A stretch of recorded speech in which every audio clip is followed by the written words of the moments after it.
Anomali Laut Batik. Tahun 2011, sekelompok penyelam turun ke dasar bagian utara Laut Baltik untuk berburu harta karun. Tapi mereka malah nemu benda aneh. Saat mereka memfoto benda itu dan menunjukkannya, banyak orang meyakini kalau itu pesawat antariksa peradaban lain yang karam. Ada juga yang mikir kalau benda itu terbentuk secara alami, tapi logam di dalam struktur itu jelas nggak bisa terbentuk alami. Sekarang, sebagian saintis bahkan meyakini kalau benda itu muncul di zaman es. Mungkin juga itu meteorit yang terperangkap di bawah es pada zaman itu. Maelstrom adalah pusaran air kencang yang terbentuk saat dua arus bertemu dan menciptakan pusaran melingkar. Viking yang seram aja takut sama pusaran air ini karena saking kencangnya bisa bikin kapal tenggelam. Pusaran air ini masih berbahaya sampai sekarang, tapi untungnya ukuran kapal modern yang cukup besar bisa tahan menghadapi kekuatan Maelstrom. Tapi, kapal pesiar yang masuk pusaran air biasanya menghadapi ombak besar yang bisa mengguncang kapal besar sekalipun dengan cukup kuat. Maelstrom kuat banget sampai bisa berubah jadi semacam lubang hitam bawah laut. Lubang hitam emang nggak cuma ada di luar angkasa yang dingin. Di planet kita juga ada lubang hitam yang berputar di laut. Lubang hitam di bumi juga kencang banget sampai nggak ada yang bisa keluar dari perangkapnya. Lubang hitam bawah laut ini sering membentang sampai diameternya mencapai 150 km. Kalau masuk ke sana, kamu mungkin nggak akan sadar. Lubang hitam ini mirip pusaran, tapi karena ukurannya, para profesional juga sulit melihat pinggirannya. Kita bahas yang lebih santai. Kalau nanti kamu ke pantai, jangan bengong. Coba perhatikan, kali aja ada fenomena optis bernama cahaya hijau. Cahaya ini bisa terlihat nggak lama setelah matahari terbenam atau tepat sebelum matahari terbit. Fenomena ini terjadi saat matahari hampir sepenuhnya berada di bawah cakrawala. Sementara pinggiran atasnya masih terlihat. Sekilas tepian atas matahari bakal terlihat hijau. Soalnya, kamu melihat matahari lewat bagian tebal atmosfer saat matahari turun di langit. Saat matahari terbenam, cahaya dibiaskan atau dibelokkan di atmosfer dan terurai. Tunggu hari yang cerah tanpa awan atau kabut biar lebih jelas. Kamu udah gak sabar buat renang, tapi kok air lautnya warna merah? Sebaiknya jangan nyebur. Florida dikenal untuk pasang merahnya. Fenomena ini terjadi saat konsentrasi alga mikroskopis lebih tinggi dari biasanya. Ribuan spesies alga di laut dan air tawar biasanya nggak bahaya buat manusia dan hewan. Malah membantu kita karena jadi sumber oksigen yang penting. Tapi sebagian seperti alga yang bikin laut jadi merah, bisa bahaya banget buat hewan laut seperti penyu, ikan, dan burung laut.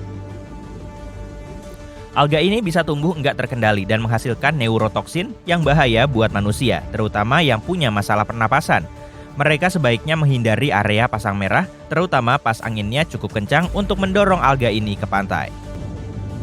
Gunung berapi memuntahkan gas beracun, abu, dan lava merah yang panas. Kita udah tahu tentang bahaya itu, tapi gunung berapi bawah laut rumit banget. Kadang kalau letaknya di perairan dangkal, gunung berapi ini mengeluarkan bebatuan dan asap ke permukaan. Karena gunung berapi bawah laut dikelilingi pasokan air yang enggak terbatas, sifatnya bisa beda dengan gunung berapi di darat. Saat gunung ini meletus, air laut bisa jadi lubang bawah laut yang aktif. Lava bisa menyebar ke dasar laut dangkal atau kadang mengalir ke laut dari gunung berapi darat. Saat berada di air, lava bisa cepat dingin sampai hancur jadi puing dan pasir. Jadi ada banyak puing vulkanis di sana. Kamu tahu pantai pasir hitam yang populer di Hawaii? Seperti itulah pembentukannya. Lava panas dan erupsi kuat jelas nggak aman, tapi gunung berapi bawah laut di perairan dalam sama berbahayanya meskipun nggak erupsi. Gunung ini mengeluarkan gelembung. Nah, gelembung ini mengurangi kepadatan di perairan sekitarnya dan bahkan bisa bikin kapal tenggelam. Parahnya lagi, saat melihat permukaan laut, kamu nggak tahu ada bahaya. Tapi gelembung kecil ini ada dan bikin kapal kehilangan daya apungnya dan dengan tanda-tanda yang hampir nggak kelihatan. Gelombang laut persegi emang fenomena langka, cantik untuk diamati, tapi bahaya banget. Kamu akan melihat gelombang laut persegi lebih sering di bagian dangkal laut. Peristiwa ini sering muncul di Prancis atau pantai-pantai di Tel Aviv, tapi bisa juga terjadi di banyak area pantai di seluruh dunia. Gelombang laut persegi terjadi saat dua pola gelombang melintas pada sudut miring.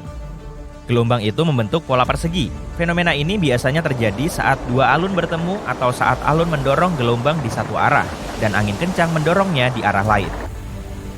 Gelombang persegi ini bisa bahaya buat orang yang berenang atau perahu. Gelombang yang dihasilkan arus laut yang kuat ini nggak terduga dan tinggi, sampai kadang hampir 3 meter. Fenomena ini disebut white walls. Gelombang ini kuat banget sampai bisa menggulingkan perahu besar sekalipun. Kalau kamu isi gelas bening dengan air laut, terus kamu perhatikan, kamu akan melihat airnya penuh partikel kecil.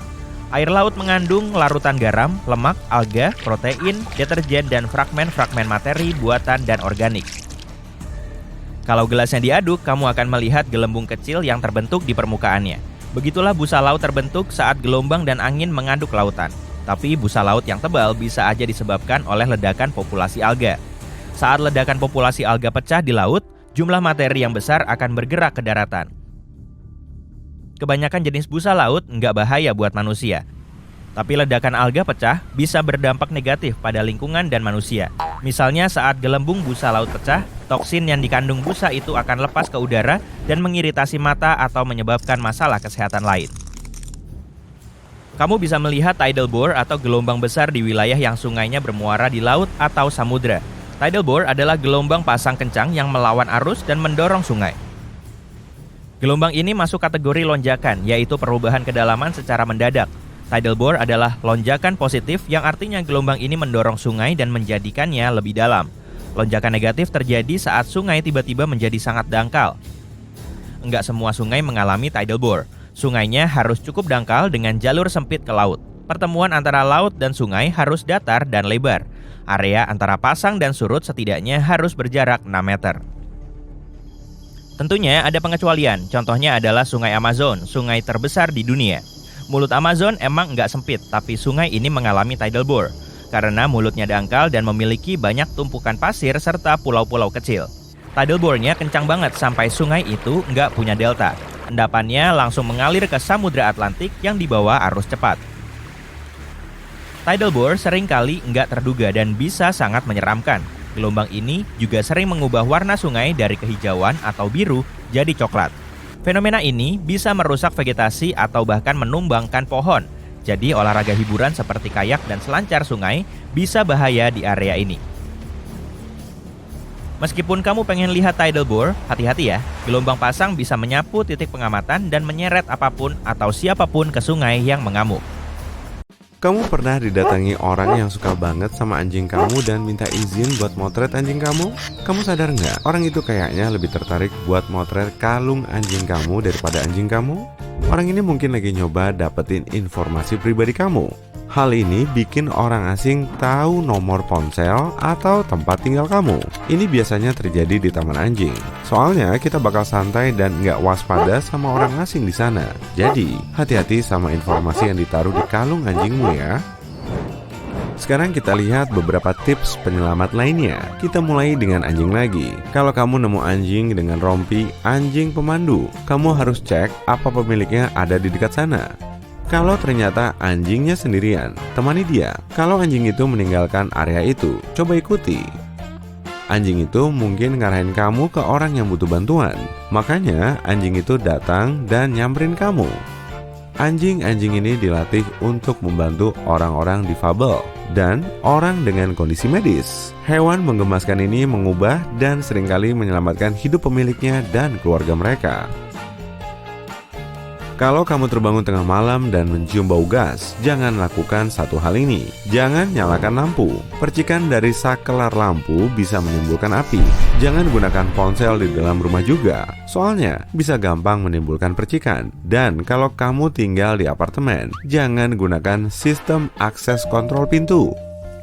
Kalau kamu lagi di rumah dan tiba-tiba nyium bau amis, langsung cek apa ada orang lain yang lagi masak buat kamu. Kalau nggak ada orang di dapur, cepetan keluar dari rumah. Dalam 9 dari 10 kasus, bau amis di rumah berarti ada komponen listrik yang terlalu panas. Kalau kamu nyium bau ini, pastikan nggak ada api dan cepat panggil tukang listrik. Produsen menggunakan zat kimia tahan panas untuk produksi sebagian besar kabel dan pemutus sirkuit. Kalau kabel atau sirkuit ini terlalu panas, zat kimia itu akan mengeluarkan aroma aneh yang baunya kayak ikan. Kalau kamu melihat tornado, tapi kelihatannya tornadonya nggak gerak, itu bahaya banget. Kemungkinan besar tornadonya sedang mengarah ke kamu. Meskipun biasanya bergerak dari barat daya ke timur laut, tornado juga bergerak ke arah timur, tenggara, utara, dan bahkan barat laut. Tornado paling ekstrim bisa mencapai kecepatan 483 km per jam. Jadi, kalau kamu ngelihat tornado, entah yang gerak atau enggak, cepetan pergi. Kamu pernah mikirin harus gimana kalau kamu tertimbun longsoran salju? Selain panik tentunya. Ini saranku, meludah. Jadi, gini. Air liur akan jatuh ke arah yang sama dengan gravitasi, dan kamu bisa menggali ke arah berlawanan. Emang nggak gampang, tapi ini bisa menyelamatkan hidup kamu. Jadi, kalau kamu nggak langsung berusaha keluar dari tumpukan salju itu, apapun yang kamu lakukan, jangan makan saljunya saat tertimbun. Meskipun kamu haus banget, terlalu banyak es yang dingin di perut nggak bagus. Fokus keluar dari sana aja dulu. Volume salju longsor yang besar kira-kira seukuran 40 kolam renang olimpiade dan lebih dari 1,6 km panjangnya. Salju longsor terparah berpotensi menyebabkan bencana besar yang memengaruhi ribuan orang.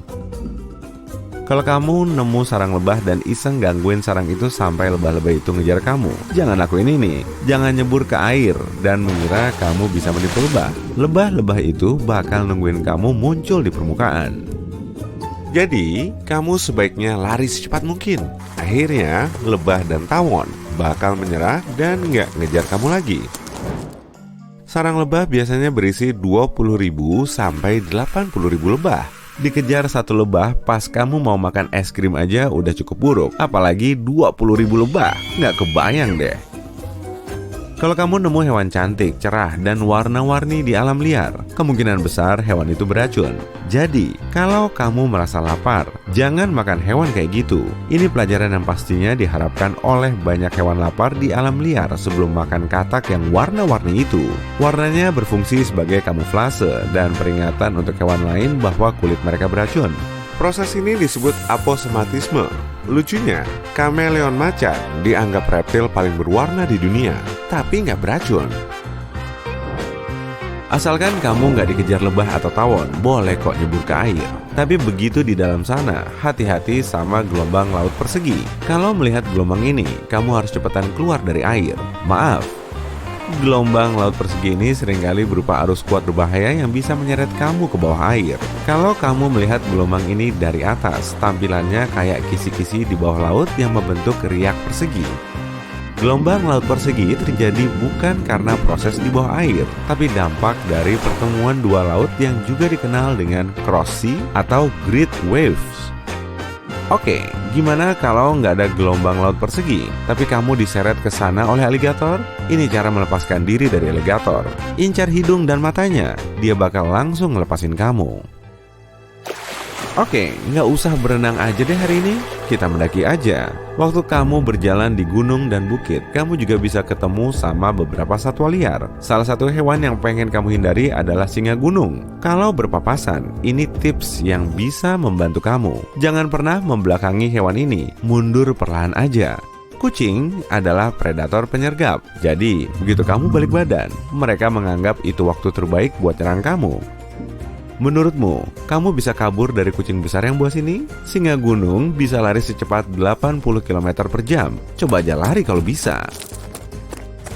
Tips ini juga bisa dipakai kalau berpapasan dengan cougar, singa merah, catamount, dan singa Amerika. Kenapa? Karena semua ini adalah nama lain dari singa gunung. Hewan ini punya lebih banyak nama dari hewan manapun di dunia. Bukan penyuka kucing? Kita udah bahas anjing tadi. Jadi, gimana kalau bahas serigala? Hewan ini cuma bakal ngejar kalau kamu lari dari mereka. Butuh keberanian besar buat nantangin kawanan serigala. Tapi akhirnya, mereka bakal ninggalin kamu kok.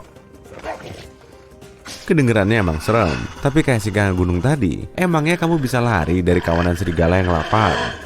Kawanan ini bisa berisi 36 anggota. Mereka juga bisa lari sekencang 61 km per jam.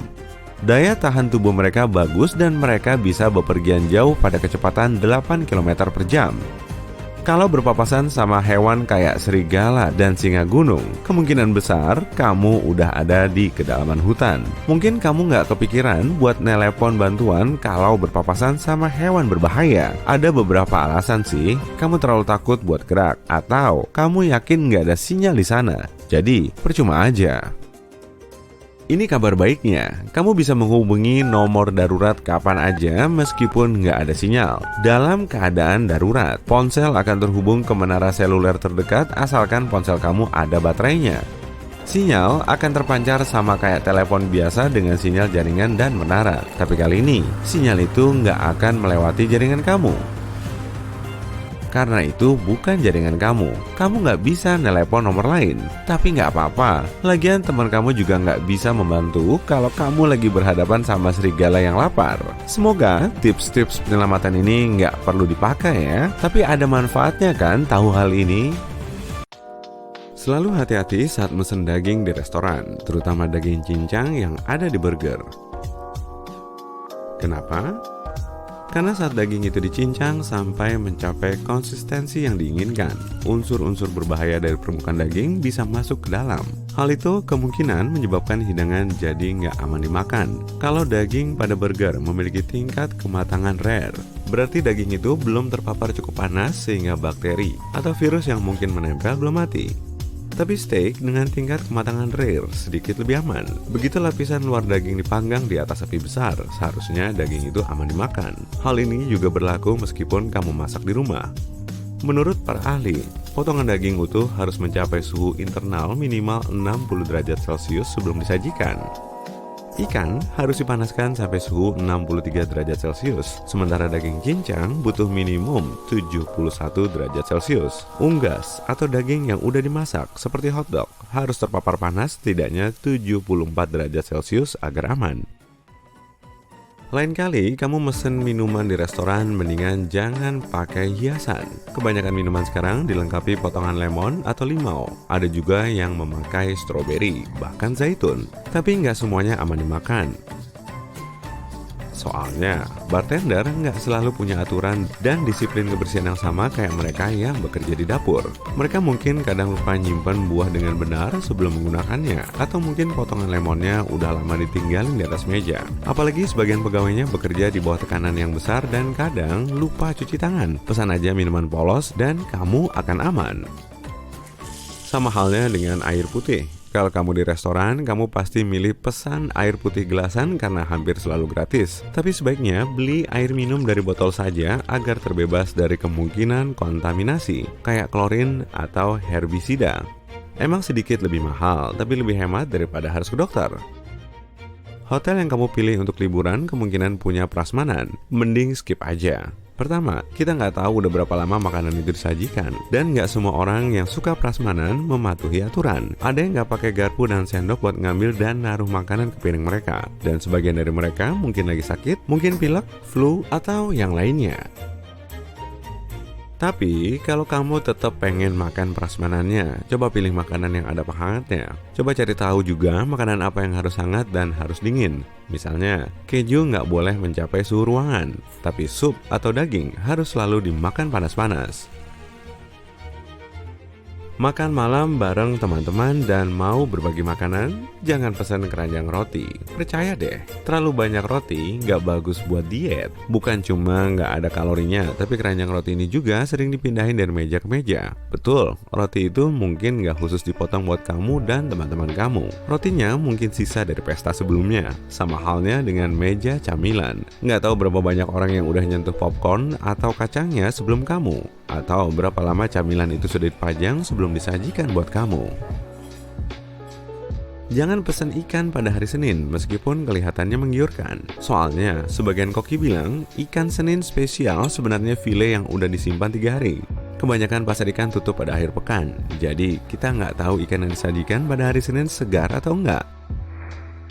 Kalau kedai burger di tempatmu punya botol saus tomat di meja, jangan dituang ke kentang goreng kamu. Sebagian pelayan bilang kalau 2 botol saus tomatnya setengah kosong, mereka kadang menggabungkannya. Kita nggak tahu tanggal kedaluarsanya atau udah berapa lama botol itu ada di meja. Bukan cuma bahaya buat kesehatan, tapi juga bisa merusak rasa hidangan yang udah enak. Hidangan pembuka yang nggak terbatas juga sebaiknya dihindari. Nggak ada salahnya makan sedikit, tapi masalahnya kebanyakan restoran nggak ngasih batasan buat camilan ini. Begitu kamu disajikan hidangan pertama, mungkin kamu udah kenyang. Buat mastiin kamu nggak makan terlalu banyak. Lain kali hindari kacang atau keripik kentang itu. Mesen salad sebagai hidangan pembuka kayaknya juga ide bagus. Tapi sekarang ini, salad mungkin bukan pilihan tersehat. Kebanyakan salad berisi makanan yang digoreng atau memiliki banyak topping kayak saus atau kacang. Akhirnya, salad itu malah mengandung kalori yang lebih besar daripada hidangan utamanya. Jadi, tanyain dulu bahan-bahan dan porsinya ke pelayan sebelum pesen salad. Kalau makanan kamu nggak habis dan kamu pengen bawa pulang sisanya, pastikan kamu langsung pulang setelah makan malam. Kalau dibiarkan terlalu lama pada suhu ruangan, makanan tersebut bisa basi. Ditambah, rasanya bakal rusak. Jadi, kalau kamu mau belanja dulu atau nonton film setelah makan, sebaiknya nggak usah bawa pulang makanan sisanya. Minuman kedua termurah di menu restoran mungkin punya rahasia. Kamu mungkin tergoda buat memesannya kalau nggak mau kelihatan pelit. Tapi bagi kebanyakan restoran, opsi kedua termurah mungkin adalah minuman dengan modal paling kecil. Sebaiknya pilih opsi favorit restoran. Biasanya minuman itu akan sepadan dengan harganya. Restoran mewah dan sederhana bisa ngasih kamu es batu tambahan untuk minumanmu kalau diminta. Tapi mungkin bukan pilihan teraman karena mesin pembuat esnya nggak selalu dibersihkan dengan benar. Sebagian pelayan dan staf restoran bahkan ngaku melihat jamur atau debu di kotak es. Biar aman, minta aja minuman yang baru dikeluarkan dari kulkas. Minuman itu bakal masih tersegel. Dan kebanyakan restoran juga membuka botol soda di depan kamu. Jadi kamu tahu minuman itu nggak terkontaminasi. Mesen es krim buat hidangan penutup kayaknya pilihan yang paling rendah kalori. Tapi begini, kebanyakan restoran matok harga terlalu mahal buat sedikit es krim. Kenapa beli di restoran kalau kamu bisa membelinya di supermarket sebelum pulang? Kalau restoran itu nggak nawarin kamu es krim buatan mereka, mending pilih menu lain atau nggak usah pesen hidangan penutup. Makan malam pada acara spesial emang seru, tapi sebaiknya hindari makan malam pada hari libur nasional. Pada hari-hari tersebut, dapur sibuk banget karena staf harus bekerja non-stop. Artinya, mereka nggak akan terlalu merhatiin detail karena berada di bawah tekanan yang tinggi. Kalau kamu pengen merayakan sesuatu yang bertepatan dengan hari libur, pilih hari sebelumnya atau setelahnya. Kalau restoran tutup selama hari libur, jangan langsung pesan tempat begitu restoran itu buka. Kamu mungkin diberi makanan yang tersisa di kulkas sudah cukup lama. Hari libur juga bisa ajang buat mengasah kemampuan masak kamu. Sebaiknya kamu juga nggak memesan menu yang bukan khas restoran tersebut. Misalnya, kamu mau pesan steak di restoran seafood. Daging itu mungkin udah cukup lama disimpan di kulkas. Coba pilih hidangan yang lebih populer di menu. Meninggalkan barang berharga atau coklatmu di mobil, itu jelas hal bodoh. Tapi, ada barang-barang lain yang sering terlewatkan. Inilah yang harus diwaspadai sebelum meninggalkan mobilmu. Nomor 1. Kaleng aerosol, hairspray, deodoran, cat semprot, pembersih barang rumah tangga, dan sebagainya. Di bagian belakang kaleng ini, bisa kamu lihat rekomendasi suhu penyimpanan. Nah, ikuti itu. Ini yang bisa terjadi, karena kaleng ini bertekanan, sehingga lebih sensitif terhadap suhu. Isi kaleng bisa memuai, dan ini bisa menimbulkan retak. Lalu, kaleng itu bisa meledak. Suhu di atas 49 derajat Celcius sudah mengkhawatirkan, dan di hari yang panas, suhu di mobilmu bisa dengan mudah menjadi sepanas itu. Para peneliti dari Amerika Serikat sudah tahu berapa waktu yang dibutuhkan mobil untuk berubah jadi pabrik keringat ketika hari panas. Dalam 1 jam, bagian dalam mobil yang diparkir di bawah sinar matahari bisa mencapai 35 derajat Celcius atau lebih, dengan rata-rata 46,7 derajat Celcius. Jadi, kalau ingin mobilmu tetap utuh dan kondisinya tetap baik, keluarkan kaleng aerosolmu. Barang yang kedua adalah tabir surya. Tabir surya sangat penting bagi kulitmu karena bisa mengurangi risiko komplikasi kulit dan mencegah penuaan kulit karena matahari. Ini termasuk keriput, kulit kendor, dan flek hitam. Tapi jika kamu tinggalkan di mobil, tabir surya terekspos suhu tinggi dan akhirnya akan memperpendek umur simpannya. Kalau akhirnya menemukan tabir surya yang rusak, mungkin tercium bau aneh saat kamu buka tutupnya. Selain itu, panas bisa menyebabkan tutupnya terbuka dan isinya yang lengket akan mengotori mobil. Aturan yang sama juga berlaku untuk lipstik dan kosmetik lainnya. Berikutnya adalah botol plastik. Ada dua alasan kenapa sebaiknya botol plastik nggak kamu tinggalkan di mobil. Pertama, botol air plastik bisa bertindak sebagai lensa yang memperkuat sinar matahari dan menyebabkan kebakaran. Dinas Kebakaran di Oklahoma mengadakan eksperimen dan mengkonfirmasi kalau bahaya kebakaran itu nyata. David Richardson dari dinas tersebut bilang bahwa kebakaran bisa terjadi jika berkas sinar cukup fokus. Alasan yang kedua terkait kesehatanmu. Banyak botol plastik mengandung bisphenol, senyawa yang berpotensi beracun. Kadar BPA bisa meningkat dalam suhu tinggi dan itu bisa berbahaya bagi tubuhmu. Ada kemungkinan bahan kimia ini masuk ke dalam minumanmu setelah kamu tinggalkan botol itu di dalam kendaraan.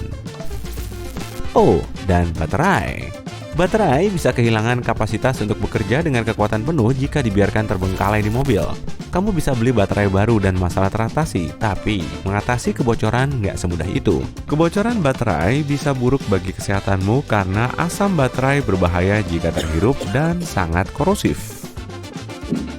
Alasan kebocoran sekali lagi terkait suhu tinggi. Produsen baterai merekomendasikan untuk menyimpan produk mereka di suhu ruangan. Fakta ini sebagian terkait dengan baterai. Ini tentang elektronika. Apa kamu pernah nyadar bisa sepanas apa ponselmu jika terpapar sinar matahari? Kamu lagi berkendara dan katakan sambil melihat GPS di ponselmu. Dalam situasi ini pun, ponselmu bisa menjadi panas. Apa yang akan terjadi setelah berjam-jam terpapar matahari? Perusahaan ponsel sangat menentang konsumen meninggalkan peranti mereka di mobil karena ponsel bisa mati, rusak, atau kamu tahu kan? Boom! Barang pribadi adalah prioritas lain di daftar ini. Mungkin yang pertama terlintas di pikiranmu adalah dompet atau tas tangan. Tapi paspor atau bahkan uang receh yang kamu tinggalkan di dekat kursi penumpang kadang sudah cukup untuk menarik pencuri. Lebih baik simpan barang-barang semacam itu di luar pandangan, misalnya di bagasi, alih-alih di jok belakang. Nomor 7 juga terkait pencurian. Kadang hidup terlalu sibuk dan dapat dipahami kalau kamu nggak bisa sering-sering membersihkan mobilmu. Tapi meninggalkan sampah di mobil adalah kesalahan lain. Pencuri cenderung mencari mobil yang tampak berantakan. Mereka berpikir pemiliknya jarang memakai kendaraan itu. Kalau tanaman gimana? Aku tahu, menyimpan tanaman di mobil itu nggak biasa di kehidupan sehari-hari, tapi kadang kamu harus memindahkan tanaman. Panas di dalam kendaraan bisa dengan mudah membuat tanaman malang itu dehidrasi. Obat-obatan juga merupakan barang lain yang nggak seharusnya kamu simpan di mobil terlalu lama. Suhu yang terus-menerus berubah di mobil bisa mengurangi efektivitas pilmu. Otoritas merekomendasikan untuk menyimpan kebanyakan obat pada suhu 15-25 derajat Celcius di tempat sejuk dan kering. Dokumen penting yang berisi data pribadi juga nggak seharusnya ditinggalkan di mobil. Beberapa contoh dari dokumen semacam itu adalah formulir pajak, laporan keuangan, dan transkrip nilai. Pencuri bisa melakukan penipuan atau pencurian identitas dengan memakai informasi berharga ini.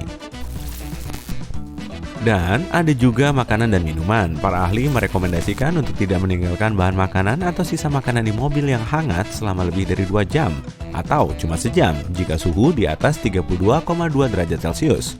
Aturan yang sama juga berlaku di musim dingin. Makanan kalengan misalnya berisiko tinggi menjadi rusak. Jika, katakan, sekaleng sweet pea membeku di mobil, efeknya akan mirip dengan yang terjadi pada soda. Biarkan meleleh di kulkas, alih-alih di suhu ruangan.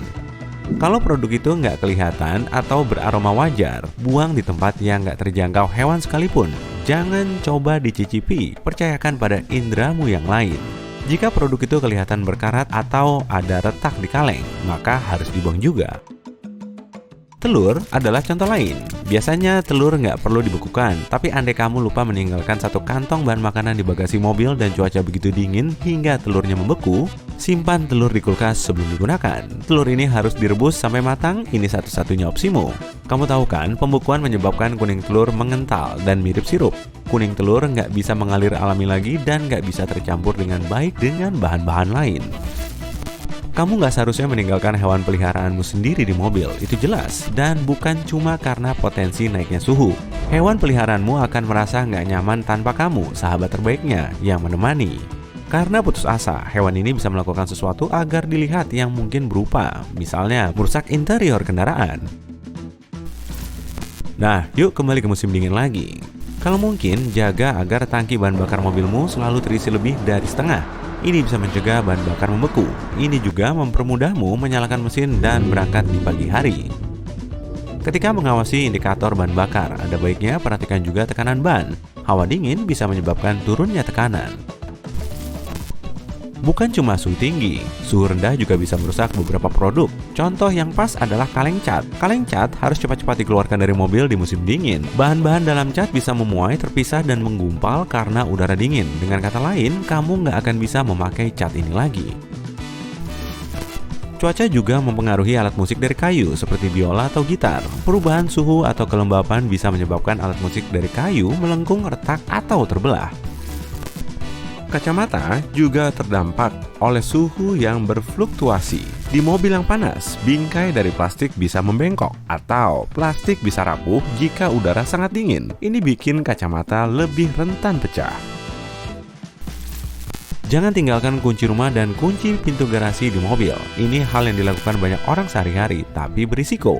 Kunci-kunci ini bisa jatuh ke tangan yang salah. Untuk mendengarkan musik, kebanyakan orang menghubungkan ponsel mereka ke mobil atau mendengarkan radio. CD makin jarang dipakai sekarang. Tapi jangan tinggalkan CD di mobil.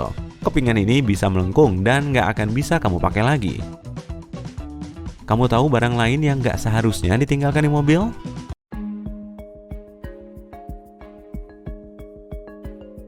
Selamat datang di Pulau Starbuck di tengah Samudra Pasifik dekat Polinesia, Prancis. Meskipun namanya ngingetin kita sama aroma kopi yang kuat, kamu nggak akan nemu frappuccino di sana. Pulau ini tak berpenghuni, pulau ini juga kecil banget, cuma sekitar 8,9 km dari timur ke barat dan sekitar 3,5 km dari utara ke selatan. Begitu kecilnya, sampai-sampai kota New York bisa memuat 18 pulau seukurannya. Kayaknya nggak ada hal yang menarik ya, tapi Google Maps punya sesuatu yang bisa bikin kamu kaget. Beberapa bulan lalu, ada video TikTok viral tentang objek aneh berbentuk piring yang ditemukan di Google Maps Pulau Starbuck. Video itu meraup lebih dari 5 juta tayangan dalam 2 hari. Bagian terseramnya adalah adanya garis panjang yang melintas hampir di sepanjang pulau. Kayaknya seolah-olah ada orang yang sudah nginjak pedal rem kuat-kuat, tapi gagal dan hasilnya kendaraan mirip piring itu nabrak. Apa mungkin itu bukti lain kalau kita nggak sendirian di alam semesta ini dan ada yang berusaha ngunjungin kita? Dan dia belum begitu mahir berkendara. Semua spekulasi ini bikin merinding dan pengguna TikTok itu percaya nggak ada orang yang tahu kisah di balik jejak dan piring itu.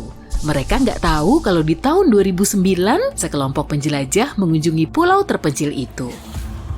Mereka bikin beberapa video yang diunggah di internet, masalahnya pulau itu nggak begitu sunyi. Di abad ke-19, Pulau Starbuck dipakai untuk pertambangan guano.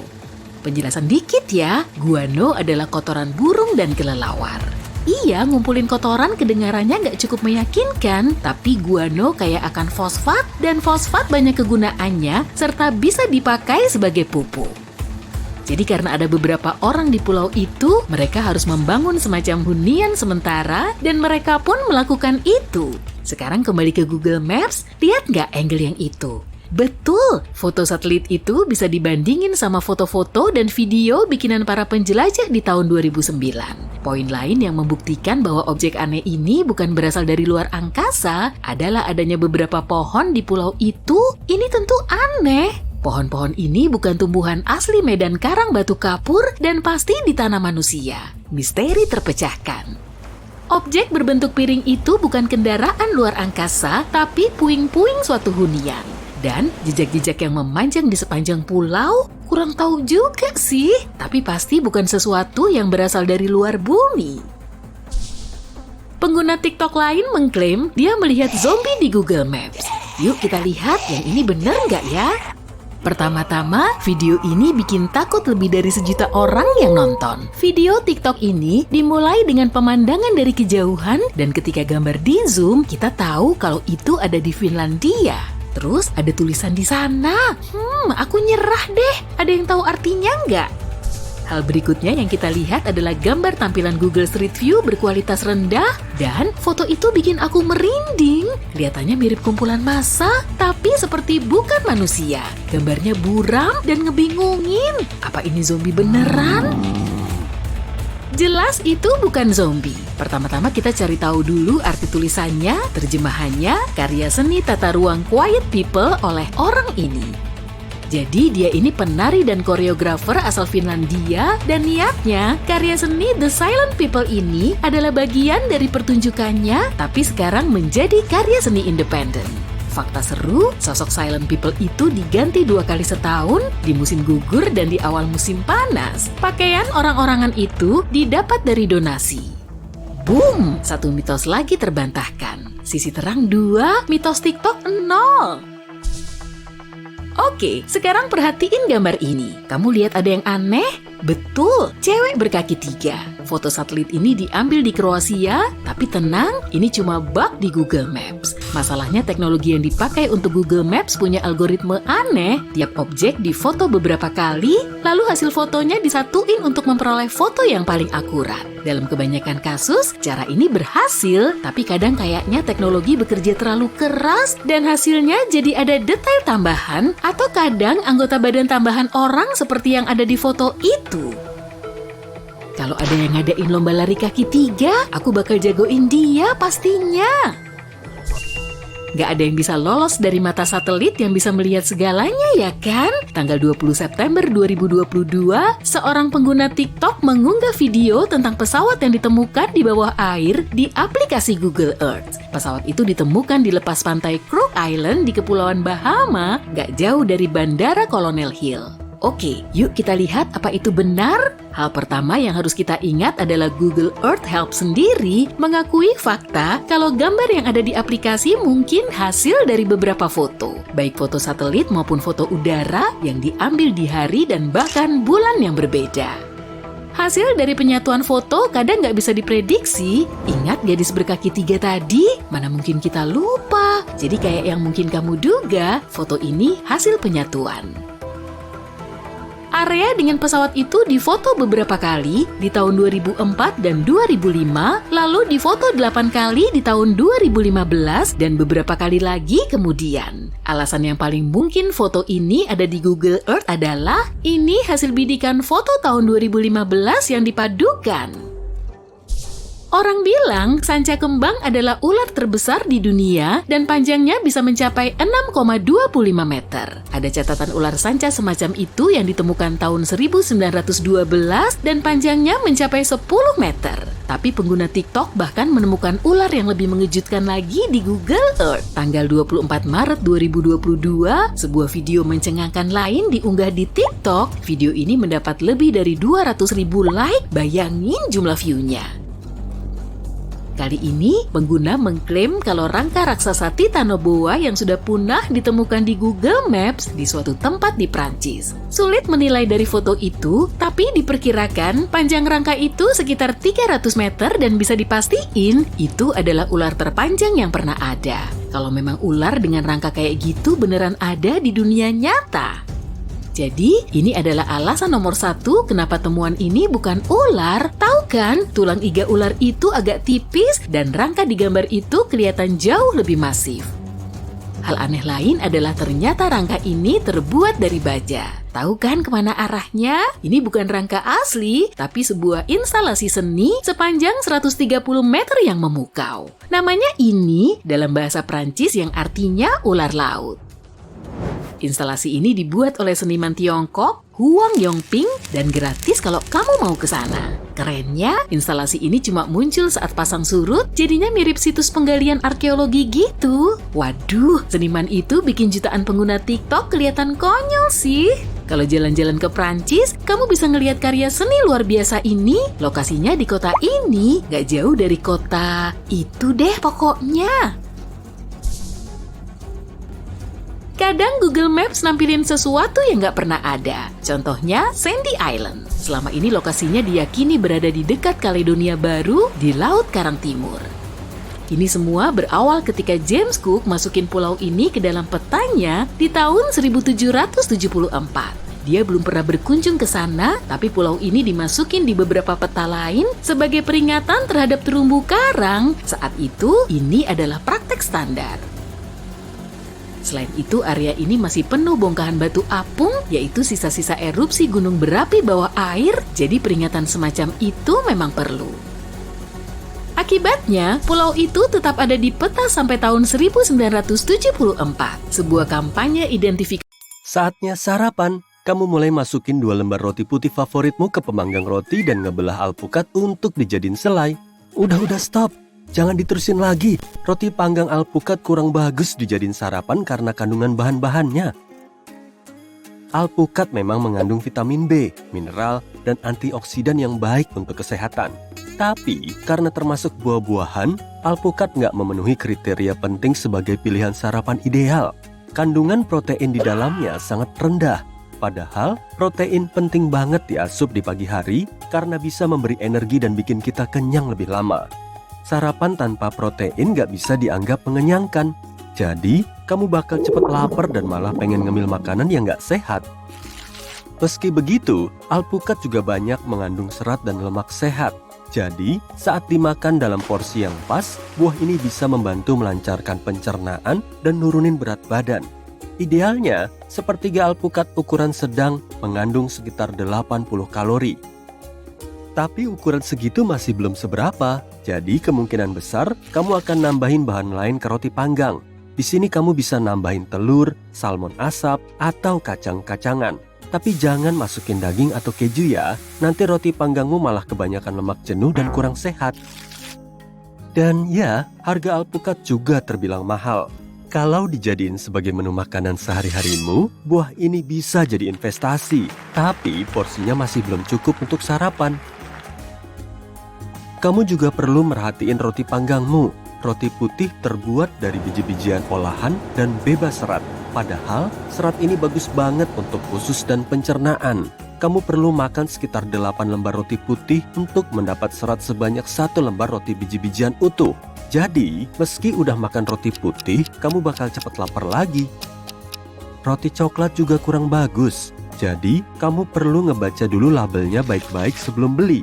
Roti yang kamu makan harus terbuat dari gandum utuh atau tepung gandum utuh, bukan gandum yang diperkaya. Kalau gandumnya cuma diperkaya, berarti nilai gizinya sama kayak roti putih. Cari aja roti yang terbuat dari sedikit bahan dan bahan tambahan sesedikit mungkin. Bubur termasuk menu sarapan yang sangat bergizi, tapi bukan bubur instan yang diberi bumbu sih. Bubur jenis ini dikemas dengan gula dan garam biar rasanya enak. Kalau kamu malas masak oat karena kecapean ngaduknya, pilih aja opsi instan yang tanpa rasa. Nanti kamu bisa nambahin rasanya sendiri dengan beri, pisang, kacang, atau madu. Banyak orang suka melakukan kesalahan besar saat sarapan dengan hanya mengonsumsi smoothie buah. Saat buah di blender, gula alaminya berubah jadi gula tambahan. Gula tambahan ini kurang bagus untuk gigi dan kadar energimu, sehingga bisa bikin berat badanmu naik. Meski kamu bikin smoothie kale, bayam, dan sayuran lain, menu sarapan ini nggak akan bikin kamu kenyang lebih lama. Bisa-bisa, kamu malah akan mengonsumsi lebih banyak protein, tergantung jenis bahan dan proporsinya. Kalau sudah sarapan smoothie, biasanya kamu nggak akan makan buah dan sayur sepanjang hari. Padahal, buah dan sayur dalam smoothie kurang bagus. Setelah buah dan sayur dilumatkan, kandungan gizinya berkurang saat blender menyerap oksigen. Smoothie emang bisa menjadi sumber vitamin yang praktis, tapi sebaiknya makan apel atau wortel dalam bentuk utuh. Pilih juga produk lokal musiman. Kalau kamu selalu mengonsumsi smoothie stroberi dan pisang aja, kamu nggak akan tahan menghadapi perubahan cuaca.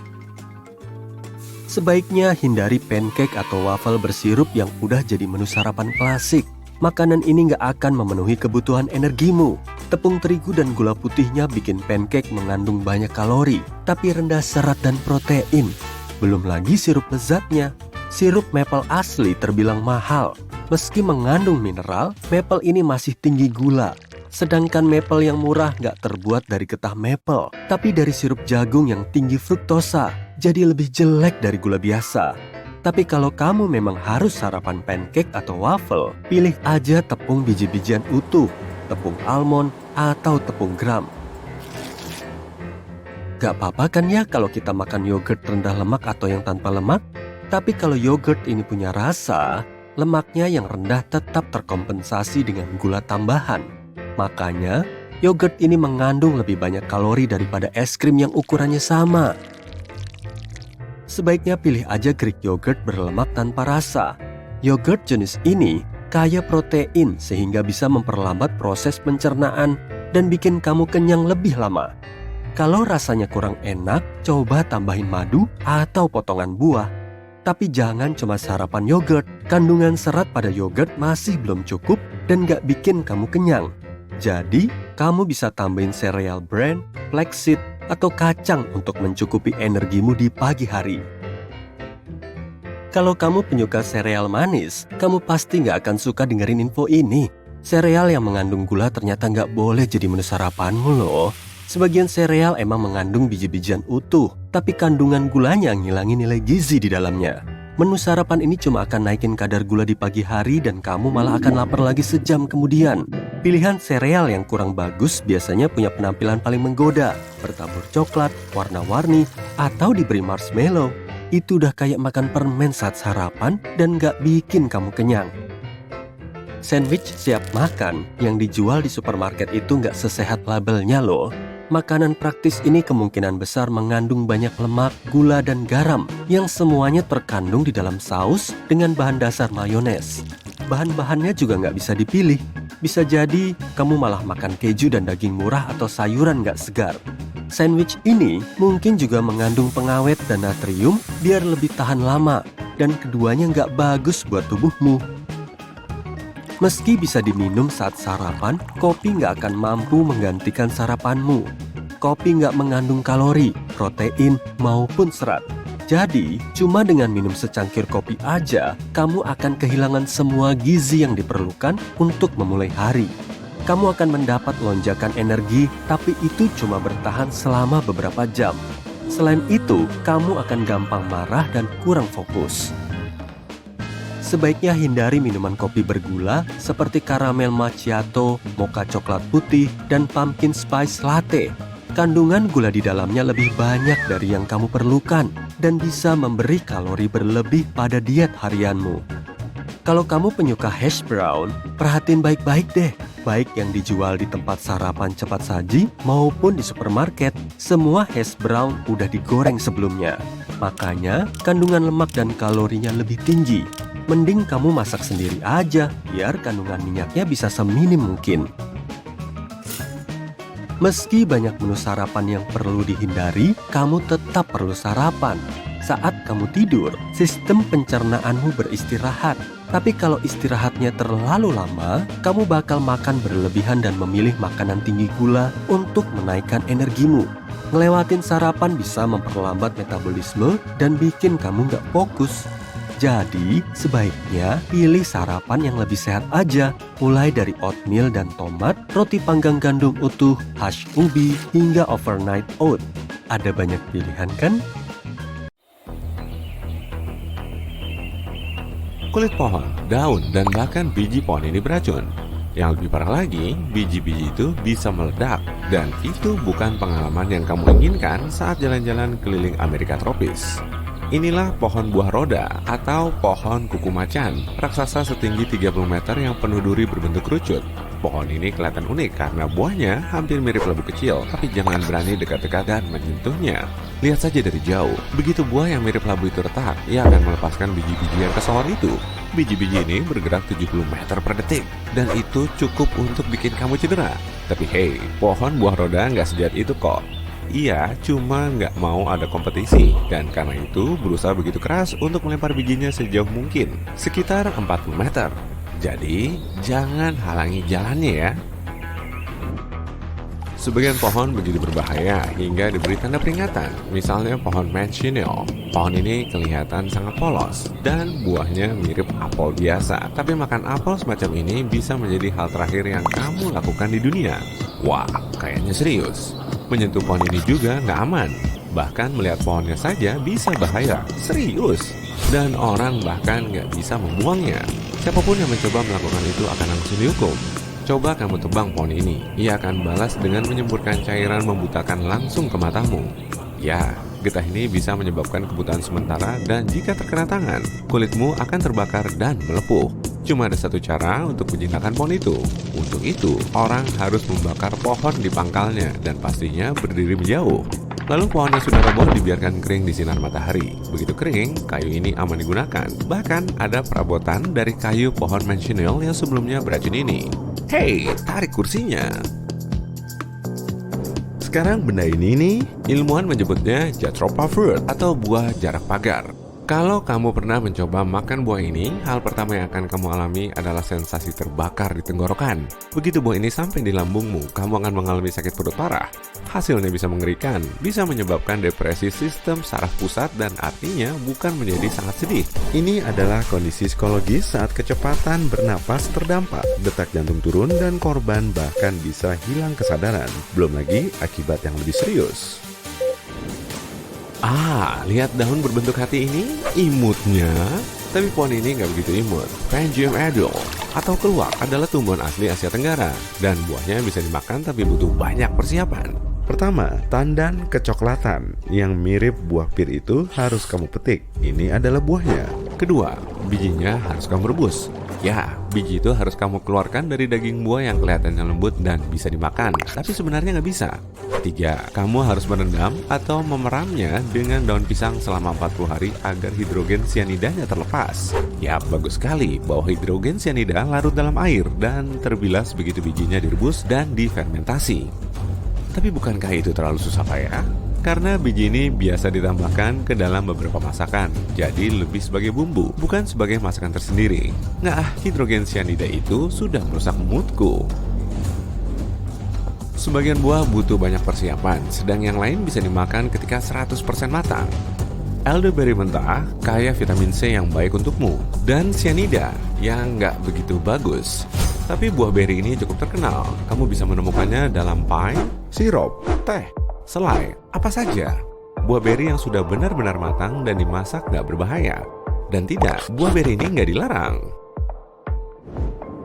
Rasa buah nasional Jamaika, Ackee, benar-benar unik, ringan, dan mirip mentega. Dan orang yang sudah mencoba bilang rasanya mirip telur orak-arik.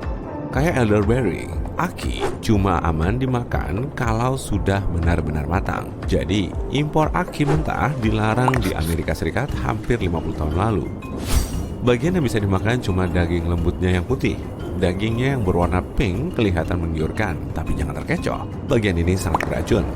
Begitu juga bijinya yang hitam. Yuk kita selingi dengan fakta seru. Orang biasa memakai buah Ackee untuk membersihkan pakaian berkat daya cucinya. Kapsul buah ini mengandung saponin yang bisa membentuk busa dan kita butuhkan untuk mencuci. Tapi sekarang nggak begitu populer lagi dan cuma sedikit orang yang lebih menyukainya dibanding sabun buatan pabrik. Sirsak adalah satu buah lagi yang kelihatannya nggak ada di Amerika Serikat. Juga disebut guanabana. Jika belum masak, buah ini bisa melepas toksin berbahaya yang konsekuensinya nggak menyenangkan. Buat penggemar sirsak, jangan sedih ya. Kemungkinan kamu akan menemukan daging buah sirsak beku di berbagai swalayan. Buahnya sendiri enak, rasanya kayak perpaduan antara nanas dan stroberi. Tapi buah ini belum disetujui FDA karena masalah keselamatan. Tapi jika kamu pernah makan sirsak, ingat hindari bijinya karena beracun bagi kita manusia. Lihat nih, ini mangga. Buah ini aman dan lezat. Sekarang lihat ini, yang ini mirip mangga kalau hijau, tapi kamu jelas nggak akan memakannya. Buah ini tumbuh di pohon pongpong atau disebut juga pohon bintaro, dan satu bijinya cukup untuk menewaskan manusia manapun. Tapi siapa bilang kita harus mengonsumsinya? Buah ini bisa dipakai untuk deodoran. Tapi ada opsi antibakteri yang lebih aman di luar sana. Jadi lebih baik kita tinggalkan saja pohon pongpong ini. Ide bagus ya, Rock. Omong-omong, pohon nggak harus beracun untuk bisa disebut berbahaya. Pinus bunya atau pohon teka-teki monyet palsu misalnya memiliki buah yang sangat raksasa, lebih besar dari kepalamu. Bayangin ukuran biji di dalamnya. Jadi, satu-satunya bahaya yang ditimbulkan adalah jika buah itu tanpa sengaja menghantam kepalamu saat jatuh. Selain itu, pinus bunya keren loh. Kalau biji-bijinya direbus, kamu akan memperoleh teh dengan cita rasa super. Kacangnya bebas gluten, hingga bisa jadi bagian dari diet tren dimanapun. Pohon ini sudah lama ada, sejak dinosaurus masih menjelajahi planet ini. Tapi sekarang pohon ini nyaris eksklusif di Queensland, Australia. Kita semua tahu dosis bisa jadi racun kan? Bakau susu atau pohon buta-buta adalah bukti lain ungkapan ini. Pohon ini bisa berguna sekali untuk tujuan pengobatan sekaligus sangat beracun jika digunakan dengan tidak benar. Ya, mungkin bukan cuma dosis, tapi sains yang membentuk racun. Getah pohon ini bisa menyebabkan luka lepuh, luka bakar, dan menyebabkan kebutaan sementara kayak pohon mensionil. Ini alasannya kenapa orang juga menyebutnya bakau yang membutakan matamu. Ya, itu masuk akal. Pohon botol sering ditemukan di Namibia. Jadi, kalau lagi melancong ke sana dan merasa haus, jangan terkecoh dengan pohon mirip botol itu ya.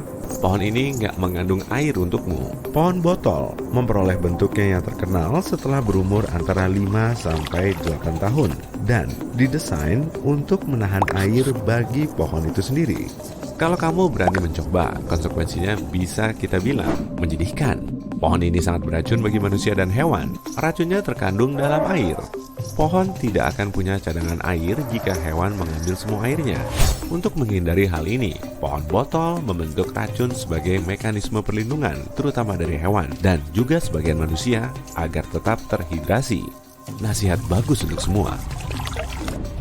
Yang terakhir, Gimpy. Mungkin kamu pernah menemukan jelatang, paling tidak sekali seumur hidup. Akibat terkena jelatang nggak begitu menyenangkan, tak seorang pun suka ruam dan sensasi terbakar. Ya, bisa dibilang Gimpy yang kelihatannya nggak bahaya dan masih kerabat jauh jelatang ini memiliki mekanisme yang hampir sama, tapi konsekuensinya lain. Kadang cuma berupa ketidaknyamanan berkepanjangan, tapi dalam kasus tertentu bahkan bisa fatal. Untungnya penawarnya sudah ada. Lilin penghilang bulu atau selotip bisa membantumu. Masalah utamanya, bulu-bulu kecilnya nyangkut di kulit dan apapun yang lengket. Nah, lilin atau selotip bisa membantu menghilangkannya. Ini tindakan pertolongan pertama, tapi sangat membantu. Ups, pencurian lain telah terjadi di Amerika Serikat. Tunggu 22,6 detik lagi, maka akan terjadi satu pencurian lagi. Hei, nggak usah khawatir dengan propertimu. Cukup waspada dan bersiaga. Yuk, kita pelajari beberapa tips tentang cara ngelindungin rumahmu. Stiker aja bisa berkontribusi banget bagi keamanan rumahmu. Misalnya, kamu bisa nempel stiker yang ngasih tahu kalau rumahmu ada sistem keamanan, meski kenyataannya enggak. Kedengarannya nggak begitu meyakinkan, tapi para pencuri lebih suka nggak berurusan dengan rumah kayak gitu. Satu tips lagi nih, pastiin stiker itu kelihatan asli. Jadi, jangan pakai stiker buatan sendiri. Lebih baik keluar sedikit uang dan beli stiker yang kelihatan asli. Trik pintar lain adalah ninggalin sepatu yang berukuran besar di teras agar kelihatan jelas oleh pencuri. Ini bisa bikin pencuri mikir kalau di sini tinggal orang berbadan besar dan berbahaya, dan dia nggak akan mau bertemu dengannya. Oke, sekarang yuk kita periksa pintumu. Semoga kuncinya nggak kamu tinggal di bawah keset ya. Benda yang bisa kamu tinggal di bawah keset itu cuma cookies atau keripik. Ini cara seru biar kamu tahu apa ada pengunjung pas kamu pergi. Tapi ini bukan jaminan 100% loh. Yang datang bisa aja tukang pos, kurir salah alamat, atau bahkan anjing yang main-main di terasmu. Ya, mendingan cookiesnya ditaruh di perutmu, bukan di bawah keset. Oke, ceritanya kamu baru pulang kerja. Ini hari yang berat dan kamu merasa capek. Kamu ninggalin anak-anak kuncimu di lubangnya dan lupa soal itu. Oke, kamu emang udah ngunci pintu dan anak kunci masih di lubang kunci. Tapi siapa bilang kalau di semak-semak nggak ada pencuri yang lagi narget rumahmu? Secara teknis, nyelipin alat dan masuk rumah mungkin mustahil jika anak kunci masih di lubangnya. Tapi para pencuri punya alat lengkap dan segala macam kait buat ngeluarin kuncimu. Kamu tahu apa yang terjadi berikutnya? Mereka bisa nyusup ke dalam rumahmu sesenyap ninja dan menggasak semua barang berhargamu sementara kamu tidur dengan tenang.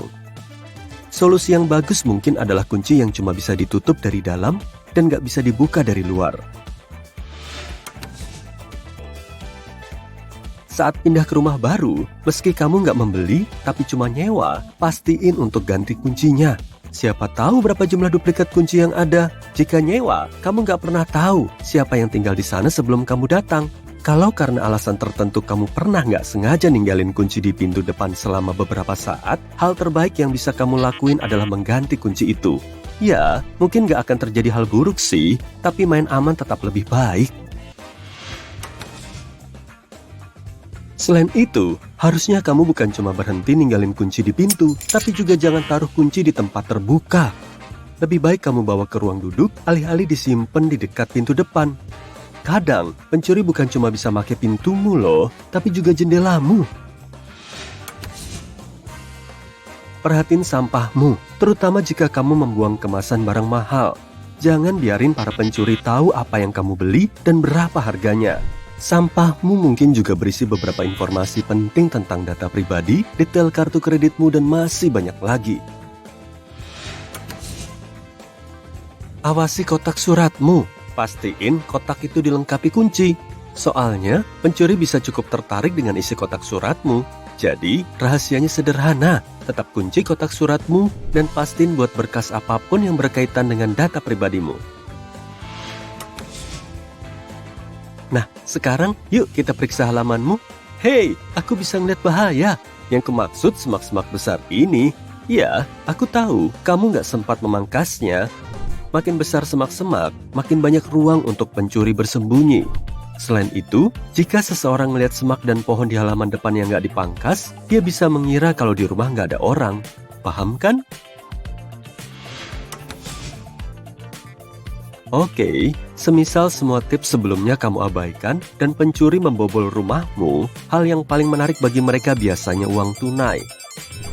Jika kamu nggak punya uang tunai di rumah, lewatin aja tips ini. Tapi kalau kamu punya barang-barang berharga, kamu harus kreatif. Uang tunai bisa dimasukin kantong plastik dan disembunyiin di kontainer besar sama barang-barang sisa. Kamu juga bisa naruh kantong plastik itu di dalam botol deterjen lama dan simpen di gudang atau dapur. Pencuri nggak mungkin nyari simpenanmu di sana. Ada beberapa pantangan nih. Nyembunyiin uang tunai atau perhiasan dalam wadah obat bukan pilihan cerdas. Dan ya, freezer juga bukan opsi terbaik. Banyak pencuri suka meriksa tempat itu. Saatnya ngecek apa kamu nyimpen kunci dengan benar. Kalau kamu simpen kunci mobil dan rumah jadi satu, kamu perlu pertimbangin ini lagi. Pertama, bayangin kamu kehilangan kunci-kunci itu dan entah gimana, pencuri berhasil tahu di mana kamu tinggal. Mereka nggak akan cuma bisa menggasak barang yang diinginkan, tapi juga membawa kendaraanmu buat ngangkut semua harta benda yang kamu dapetin dengan susah payah. Awasin kunci garasimu, terutama kalau orang bisa nyelinap masuk rumah lewat garasi. Meski nggak bisa, siapa bilang di garasimu nggak ada barang berharga? Namun, bagi pencuri, nggak ada batasan apapun. Mereka bisa nyelinap masuk rumah meski lewat jendela kecil. Mereka lebih suka lewat pintu karena ini jalan teraman. Sedangkan kalau nyusup lewat jendela, mereka bisa tergores. Ini bukan karena nggak ingin penampilan mereka rusak. Tapi kalau ada DNA yang ketinggalan, mereka bisa dilacak.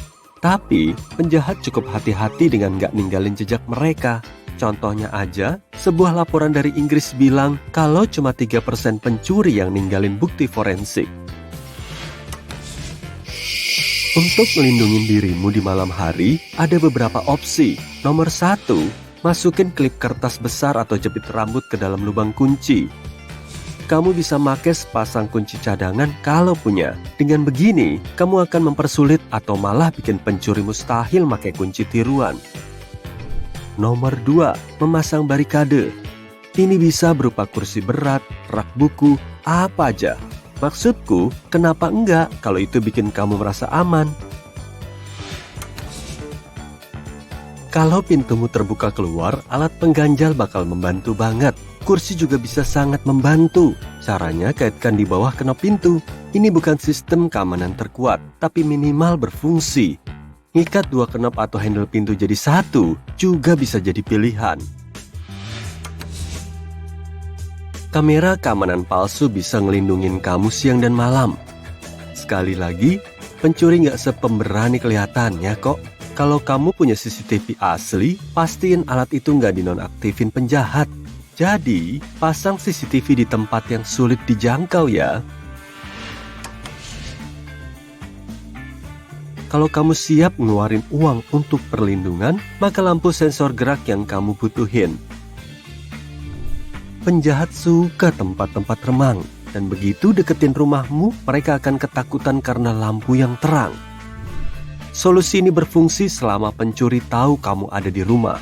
Kalau mereka yakin kamu lagi pergi, lampu yang terang pun jauh kurang efisien. Timer TV dan radio adalah trik lain. Dengan bantuan keduanya, kamu bisa pura-pura ada di rumah, meskipun sebenarnya enggak. Ini cocok banget sama lampu sensor gerakan. Trik ini bisa bantu ngalahin sebagian pencuri, tapi sekali lagi, nggak ada jaminan 100%. Sebagian pencuri nggak takut ngebobol rumah meski TV-nya lagi menyala. Yuk kita bongkar kode yang dipakai perampok. Selotip di gagang pintu, selembar keju di kap mesin mobil, dan masih banyak lagi tanda lain kalau kamu diawasi penjahat. Perampok nggak sembarangan milih rumah untuk dirampok. Seringnya mereka bakal mengawasi rumah itu sebelum beraksi. Mereka pengen tahu lebih banyak tentang rumah itu dan keamanannya. Mereka ninggalin tanda di rumah itu, pintu garasi, kotak surat, atau unit penyimpanan. Kalau kamu tahu tanda-tanda ini, kamu bakal bisa melindungi rumah kamu dari orang-orang jahat. Kalau kamu melihat gambar lingkaran, artinya di mata perampok rumah kamu gampang dibobol. Mungkin nggak ada sistem keamanan di rumahmu, tapi lingkaran yang disilang berarti rumah itu nggak bisa dibobol. Mungkin ada alarm canggih, CCTV, atau anjing di sana. Garis mirip tangga berarti kelihatan ada barang berharga di rumah itu. Jadi, ada barang yang layak dicuri di sana. Kalau ada tanda huruf M di tempat sampah, artinya rumahnya kosong di pagi hari. Kalau N, berarti kosong di malam hari. Polisi udah ngasih peringatan tentang kode ini, tapi ingat, beberapa tanda ini sebenarnya cuma pesan yang dipakai pekerja jalan untuk berkomunikasi mengenai jalur pipa dan sebagainya. Kalau kamu melihat bukti key bumping, jangan masuk rumah. Key bumping adalah teknik membobol menggunakan kunci serupa yang terbuat dari logam yang lebih berat dari pasaknya untuk mengikir pasak di dalam kunci. Korban juga bisa susah mengajukan klaim asuransi karena teknik ini nggak meninggalkan tanda-tanda pembobolan dari luar. Kamu dirampok, tapi nggak bisa membuktikannya kepada perusahaan asuransi. Repot banget. Mencongkel kunci adalah teknik yang lebih lembut. Teknik ini bakal ninggalin bekas di kenop pintu kayak goresan halus di lubang kunci. Tapi tanda yang jelas bisa kelihatan di dalam lubang kunci pada pasaknya, soalnya bakal penyok. Baret dalam atau tanda di kenop pintu juga bisa menunjukkan ada orang yang masuk rumah kamu. Pencuri kadang menggunakan obeng untuk membobol pasak di lubang kunci. Kalau ada baret, tanda, atau lubang kunci yang melebar, hati-hati saat masuk rumah. Pencuri mungkin nempelin selotip, biasanya yang transparan. Selotip ini ditempel di gagang pintu dan nggak akan dilepas selama sehari atau lebih. Pencuri itu yakin pemiliknya pergi karena pintunya belum disentuh. Strategi ini populer banget di Dublin. Polisi memperingatkan orang-orang agar waspada dan mencabut selotip apapun begitu melihatnya. Sebagian tanda ini dipasang oleh pencuri anjing yang menandai kalau ada anjing mahal di rumah kamu. Biasanya, tanda kapur merah buat anjing besar, tanda kuning dan pink untuk anjing sedang dan kecil. Polisi menyarankan pemilik anjing untuk mengawasi area di sekitar properti mereka dan melapor jika ada yang mencurigakan. Hati-hati juga saat kamu jalan-jalan sama Anabul. Salah satu kunci agar aman di rumah adalah punya alat pengamanan yang baik dan hafal soal propertimu. Misalnya, kalau kunci pintu depan kamu masih berfungsi tapi lambat, mungkin ada orang yang mencoba membobolnya. Ini mungkin saja karena taktik yang disebut metode kerentanan. Pencuri bikin kunci pintunya perlahan semakin lemah. Mereka pakai alat atau benda buat merusak kunci tanpa meninggalkan jejak. Kamu mungkin mikir kuncinya emang udah usang aja dan malas manggil tukang kunci, tapi itu kesalahan besar. Sama halnya kalau kuncinya lama berputar di dalam lubang. Kalau begitu, biasanya ini tanda awal kalau rumah kamu akan dibobol. Jadi, ini mungkin tanda peringatan paling penting yang kamu harus perhatikan. Kunci pintu keamanan pun rentan dibobol. Kamu tahu nggak kalau warga di Churchill, Kanada nggak ngunci pintu mobil mereka? Mereka bukannya mau mengundang pencuri, tapi biar selamat dari kemungkinan serangan beruang. Kota ini punya populasi beruang kutub terbanyak di dunia. Bayangin aja saat seseorang berhadapan sama beruang kutub dan ada mobil orang lain di dekat sana. Dia bisa langsung masuk ke mobil itu untuk berlindung. Sekarang belajar tips keamanan biar nggak dicopet yuk. Pertama, jangan bawa tas bahu di bahu. Emang dirancang buat dibawa di bahu sih, tapi copet jadi lebih gampang menjamret tas kamu. Menjepit tas tangan model clutch di ketiak lebih aman. Belanja bersama orang lain lebih aman daripada belanja sendirian. Kalau lagi belanja atau lagi apapun, jangan bawa uang berlebihan. Oh iya, jangan masukkan semua kartu kredit kamu di tas yang sama juga. Bawa secukupnya saja buat hari itu. Kamu mungkin mikir, bentar aja kok, tapi jangan pernah ninggalin tas kamu di troli belanjaan atau meja. Lalu ada juga penipuan. Waktu kamu percaya kamu nggak bisa ditipu, mungkin kamu malah lebih rentan terhadap rencana penipu itu. Penipu mengincar semua orang dari berbagai latar belakang, usia, dan penghasilan. Mereka bisa menjebakmu saat kamu lengah. Mereka menggunakan teknologi, produk, atau bahkan layanan baru untuk mancing kamu biar ngasih mereka uang atau informasi pribadi. Gimana sih caranya biar nggak ditipu? Pertama, ingat kalau suatu tawaran kelihatan terlalu menggiurkan, berarti emang nggak beres. Kedua, jangan jawab telepon yang minta akses jarak jauh ke komputermu meskipun mereka bilang dari perusahaan terkenal. Penipu bakal sering minta kamu menyalakan komputer buat memperbaiki masalah atau menginstal upgrade gratis. Sebenarnya, itu virus untuk mendapatkan password dan informasi pribadi. Terakhir, perhatikan permintaan pembayaran yang aneh. Penipu sering minta kamu menggunakan metode pembayaran yang nggak biasa, kayak kartu debit yang dibeli sudah termasuk saldo, voucher, atau kartu iTunes. Pembajak mobil dan selembar keju, apa hubungannya? Bayangin kamu lagi jalan ke mobilmu dan melihat keju yang meleleh di kap mesinnya. Awalnya, kamu ngira ada yang lagi ngeprank kamu. Jadi, kamu bersihin kap mobil kamu. Biasanya, itu butuh waktu lama. Perhatikan sekelilingmu. Mungkin ada yang mengawasi kamu dari jauh dan nunggu waktu yang pas. Mereka bisa langsung masuk ke mobilmu dan kabur waktu kamu nggak merhatiin pintu sopir. Karena sibuk bersihin keju di dekat sisi penumpang. Tahukah kamu kalau kamu mungkin punya kunci cadangan di mobil? Sebagian mobil punya kunci vale yang tersembunyi di dalam buku manual atau di kotak alat di bagasi. Kalau ada, cepetan ambil. Kalau kamu tahu tempatnya, pencuri juga pasti tahu. Oh iya, jangan umpetin kunci cadangan kamu di dalam mobil. Pasti bakal ketahuan pencuri mobil. Misalnya, sebagian orang ngumpetin kunci cadangan di bawah bumper atau di bawah karpet mobil.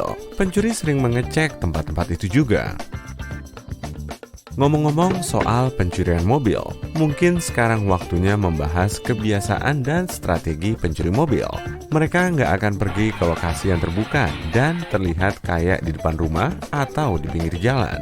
Tempat gelap dan tertutup kayak gedung apartemen, serta tempat parkir bawah tanah jadi tempat pilihan mereka karena lebih sepi. Pencuri jadi bisa dengar kalau ada orang yang datang. Kamu pernah dengar nomor rangka kendaraan alias VIN? Ini adalah nomor unik untuk setiap mobil. Kamu bisa mengukir VIN di kaca mobilmu.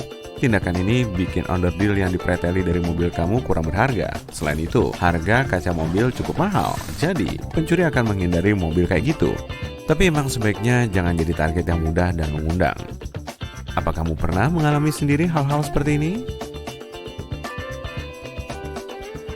Aku udah nyobain yang ini loh. Cubit sikumu sekeras mungkin, kamu hampir nggak merasa sakit. Kok bisa? Area kulit yang berbeda punya ujung saraf yang juga beda. Tubuh kita didesain untuk lebih peka terhadap rasa sakit di tempat-tempat yang lebih berisiko tinggi untuk rusak. Bagian-bagian penting itu punya lebih banyak ujung saraf agar kita lebih waspada dan bisa melindungi diri kita. Dan kulit tebal kayak di siku kita punya lebih sedikit detektor rasa sakit. Nah, aku bukan lagi membahas rasa nyeri kesemutan dan menyentak yang kamu rasakan pas sikumu membentur sesuatu ya. Wah, kalau itu sih rasanya kayak seluruh lenganmu kesetrum. Menurutku ini bukan rasa lucu, tapi ini berasal dari funny bone atau tulang lucu. Tulang lucu sama sekali bukan tulang loh. Ini saraf yang berawal dari tulang belakang menuju leher sampai siku dan jari-jarimu. Nama aslinya adalah saraf ulinaris. Ini adalah salah satu dari 3 saraf utama di lenganmu dan memberi sensasi di ujung-ujung jari.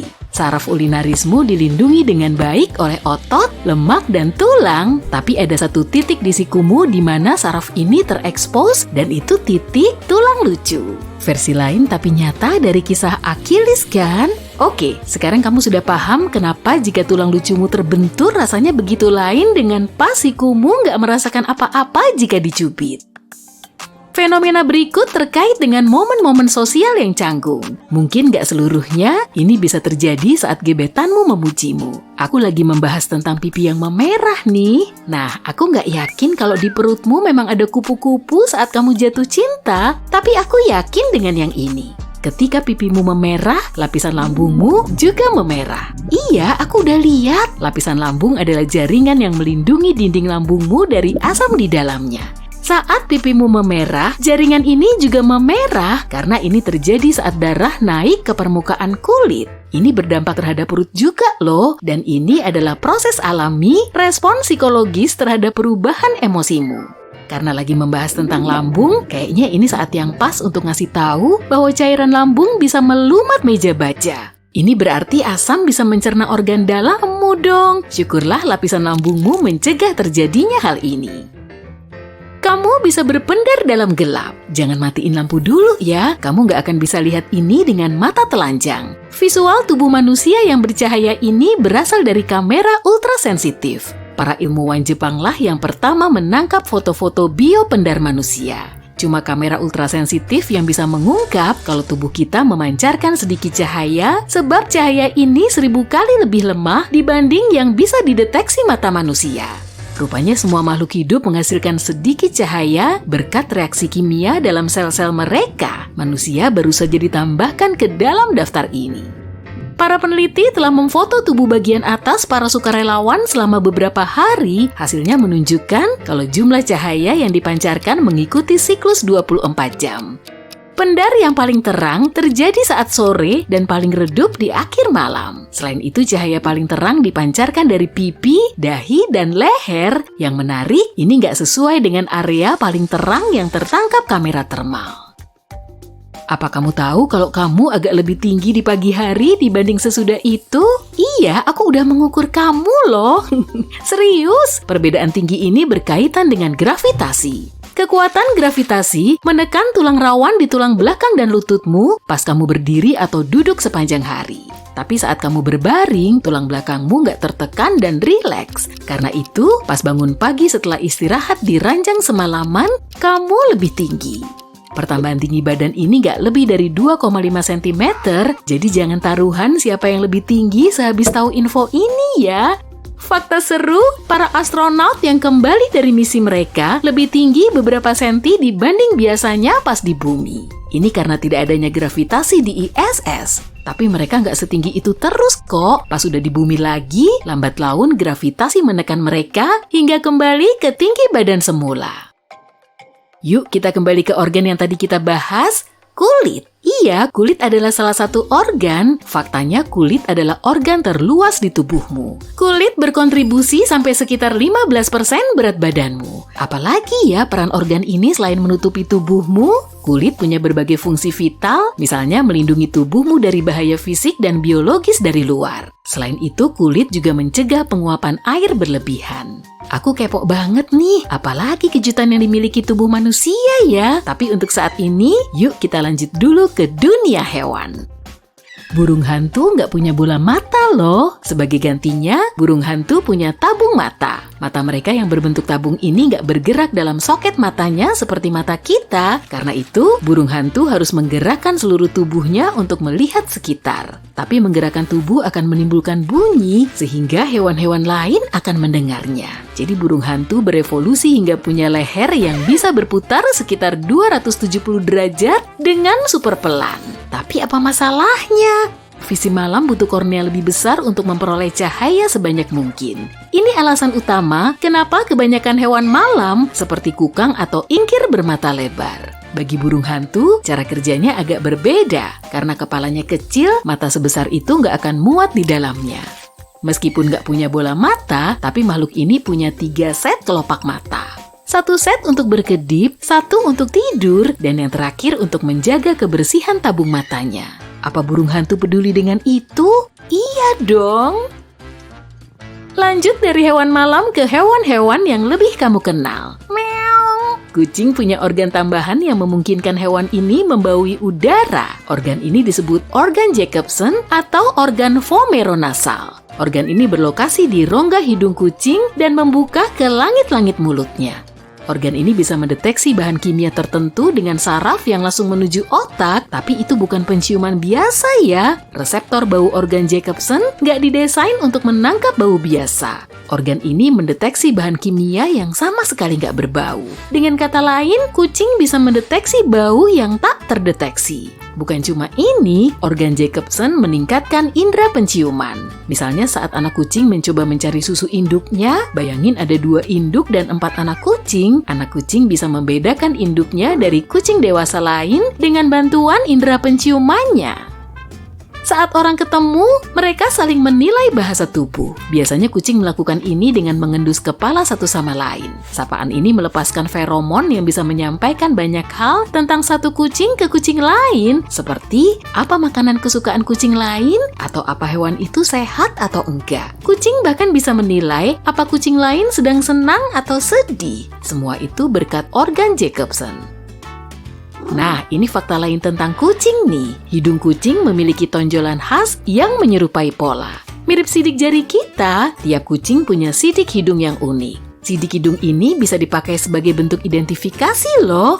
Oke Pus, kamu bisa kena tuduhan udah mecahin vas loh. Ada sidik hidungmu di seluruh vas. Nah, kamu mau bikin kesepakatan? Ceritain aja semua yang kamu tahu tentang si anjing yang mengunyah DVD itu. Untuk para pecinta anjing, aku nggak lupa kalian kok. Ini mitos yang mungkin pernah kamu dengar. Anjing itu buta warna, tapi sebetulnya enggak loh. Namun cakupan warna yang bisa mereka deteksi memang terbatas dibanding spektrum yang bisa dilihat manusia. Warna yang bisa dilihat anjing terutama terdiri dari kuning, biru, dan ungu. Warna merah, hijau, dan oranye nggak terlihat oleh mereka. Yang ini Jadi kamu temukan uban pertamamu dan kamu ingin banget mencabutnya untuk disimpan sebagai kenang-kenangan. Tapi nenek yang serba tahu mencegahmu melakukan itu karena semua orang tahu 2 rambut baru akan tumbuh menggantikannya. Ini adalah salah satu mitos terpopuler yang sudah ada selama bertahun-tahun. Jika kamu cabut sehelai rambut, folikelnya akan tetap di tempatnya dan dengan segera rambut penggantinya akan tumbuh. Tapi folikel nggak punya kekuatan super untuk menggandakan, jadi kamu cuma akan memperoleh 1 uban baru. Bahkan mungkin rambut baru itu akan lebih gelap, karena kali ini folikel rambut bisa menghasilkan pigmen lagi. Tapi jika dicabut terlalu dalam, mungkin kamu nggak akan punya rambut di titik itu lagi. Apa kamu takut memakai ponsel di pom bensin karena bisa menyebabkan ledakan? Nah, belum ada satupun kasus yang terdokumentasi di mana ponsel melepas muatan listrik statis dan menyebabkan tragedi. Semua larangan pemakaian ponsel di pom bensin adalah peringatan untuk berhati-hati. Barang-barang elektronik nggak diperbolehkan di sana sebab bisa menyebabkan listrik statis dan menjadi sumber bahaya. Selain itu, kamu harus 100% waspada kapanpun berkendara. Chatting atau mengirim pesan ketika mengisi BBM bisa menyebabkan konsekuensi buruk, kayak meninggalkan pom bensin dengan pompa BBM masih menempel di mobilmu. Satu video viral bikin jutaan orang percaya, jika melihat kabel terikat di handle pintu mobilmu, kamu harus segera menelepon polisi. Menurut pembuat video, penculik memakai trik ini untuk mengalihkan perhatianmu, lalu dia mengejarmu. Kenyataannya, belum ada kasus yang tercatat secara resmi seseorang yang diculik dengan cara ini.